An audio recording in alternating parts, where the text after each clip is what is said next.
What's going on, everybody? It's you checking in. Today, I want to do another Let's Talk About. I know I just did one pretty recently. What was the last manga video I did? I think the last manga video that I did was the Why You Should Read. Yep, that's what it was. I did a Why You Should Read for Die Dark. Yeah, that was the last video I did. Okay.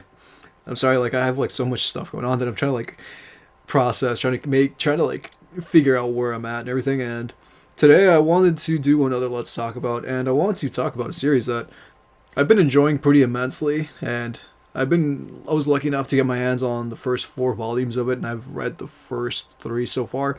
The rest of it's been really tough to come by, but we're still gonna try to hunt it down. This is Hell's Paradise. So this is a series written by Yuji Kaku, and it's also, I think the title's in Japanese as well on the cover, so it's Hell's Paradise or Jigokuraku. Yeah, this series like has not played out in any way, shape, or form the way that I kind of, for whatever reason, assumed that it would, considering that it's on Viz. I don't think the series is on the Viz app in any other way. Like there aren't free chapters or anything.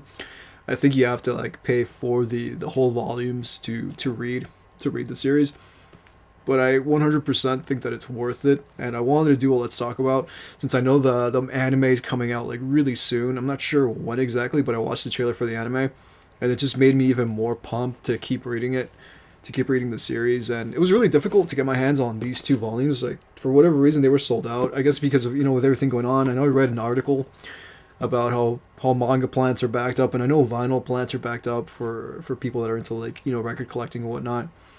But I don't want to waste any more time at the beginning of the video. Let's get right into it.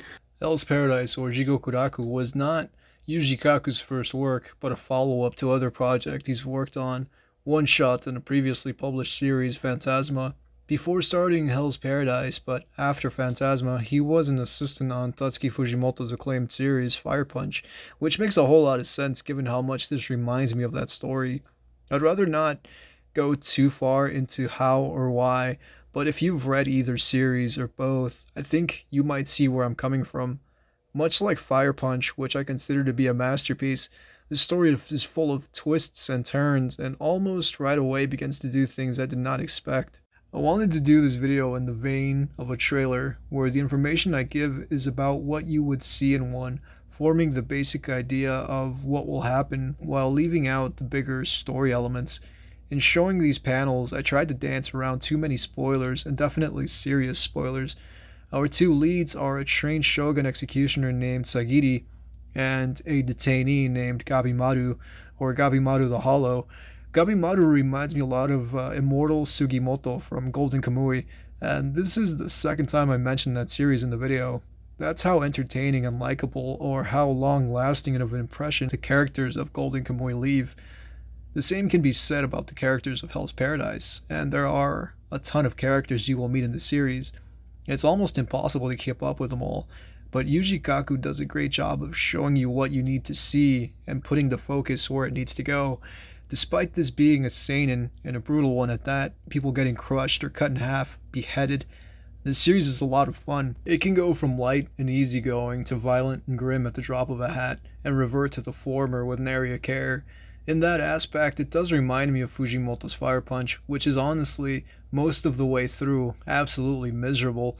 It's one of the most miserable stories I've ever read, but it is entertaining, and the story is engrossing. The character is extremely well fleshed out. The same can be said here, as no two people feel the same, despite there being so many of them. No one steps on each other's toes.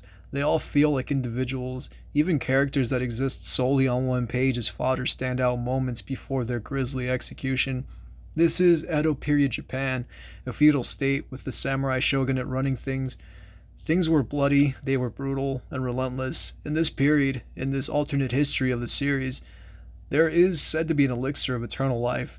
Thing is, this elixir is on an island that no one who has ventured to has returned from, or if they do not return whole. Those last to be dispatched to this island are inmates who are already sentenced to death and won't be missed should they not return. However, they are given a chance to earn their freedom by finding this elixir and returning to Japan with it.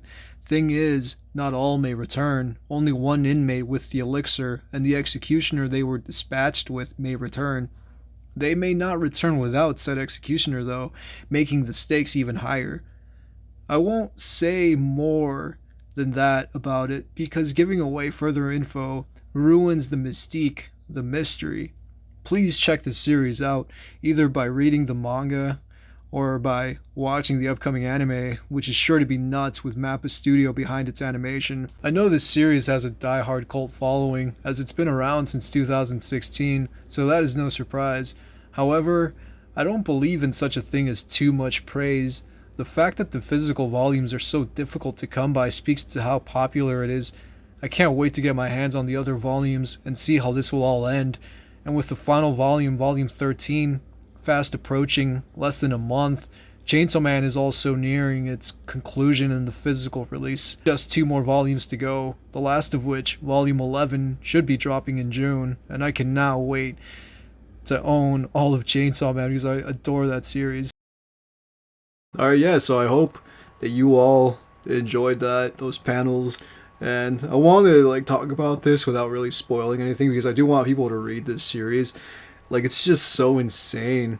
And I'm trying to show things that were essentially in the trailer or that doesn't give too much away about what happens. I also don't want to say or give away too much more than I should that will hinder your experience since the anime isn't even out yet. I don't want to, ruin the experience for people that may be watching this that kind of want an idea of what they're getting into that are maybe anime onlys. This is definitely a series if I hadn't read the manga, I would definitely be an anime only person because it's so difficult to come by these volumes. I mean, even getting my hands on volumes 2 here and then 3, this one was tough, man. People were selling this for $50. People were selling this for 100, and I think Volume 4 just went out. I don't want to say went out of print because there'll probably be copies again whenever plants stop being so backed up with the pandemic and everything. But we got Volume 4 here, and I haven't started yet. Yeah, it's pretty wild. Volumes 1 through 8 or 9 are still nearly impossible to get unless you want to give someone on Mercari $100, which is not happening. There's no way in hell I'm doing that. It's just been really difficult because I'm also reading To Your Eternity Volume 5. I'm in the middle of it with To Your Eternity Volume 5, and I have 6, and then 7 I can't even get my hands on. I saw somebody on Amazon selling it for $100, which is nuts, and there's absolutely no way I'm paying that kind of money. So I don't know what I'll do. I'll probably end up just reading it online or something because I do want to do a Let's Talk about To Your Eternity as well at some point.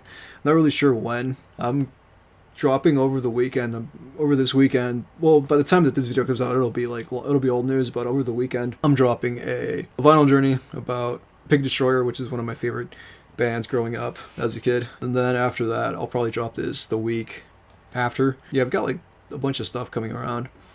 I'd had some issues over the last weekend, so I was unable to drop my You Should Read for Die Dark on time. I usually drop my videos on Saturdays, and I dropped it on Monday.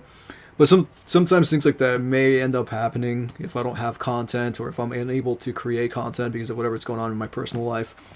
I might not be able to put things out on time, or even there might be some weeks where I don't put anything out at all just because I don't have the time to do. So I had some stuff stockpiled, and I've kind of burned through my stockpiled stuff. And I don't know if you can even tell, but I have almost a full beard in the time from even the last video that I put out, which was the vinyl journey, just because it's been a little bit of time. I didn't record anything last weekend. I'm pretty sure I didn't record any videos last weekend. So yeah, like I said, I'm just burning through all the stuff that I had stockpiled, and I really wanted to do this before the anime came out. I wanted to talk about this series just because I want to be in before the wave, and just have my video out there. And even though I've only read these first 3 volumes, I feel it's so worth your time.